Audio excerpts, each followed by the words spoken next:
ಬಹಳಷ್ಟು ಹೆಮ್ಮೆ ತರುವಂಥ ವಿಚಾರ.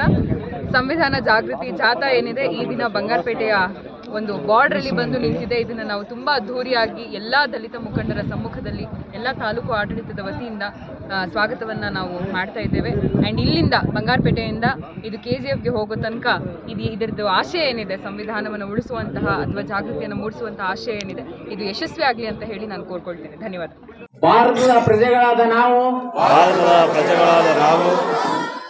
ಭಾರತವನ್ನು ಸಾರ್ವಭೌಮ ಸಮಾಜವಾದಿ ಜಾತ್ಯತೀತ ಪ್ರಜಾಸತ್ತಾತ್ಮಕ ಗಣರಾಜ್ಯವನ್ನಾಗಿ ರೂಪಿಸುವುದಕ್ಕಾಗಿ ಭಾರತದ ಎಲ್ಲಾ ಪ್ರಜೆಗಳಿಗೆ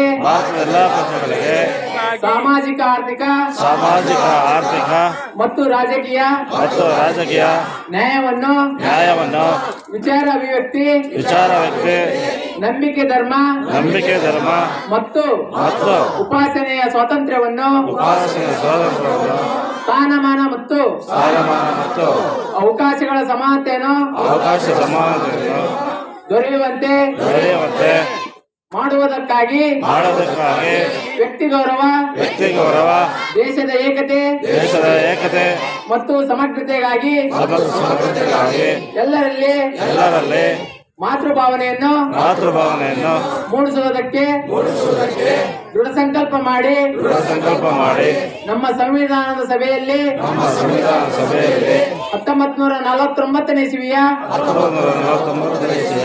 ನವೆಂಬರ್ ತಿಂಗಳ 26ನೇ ದಿನ ಈ ಸಂವಿಧಾನವನ್ನು ನಮಗೆ ನಾವೇ ಅರ್ಪಿಸಿಕೊಂಡಿದ್ದು ಅಂಗೀಕರಿಸಿ ಶಾಸನವಾಗಿ ವಿಧಿಸಿಕೊಂಡಿದ್ದೇವೆ. ಜೈ ಸಂವಿಧಾನ.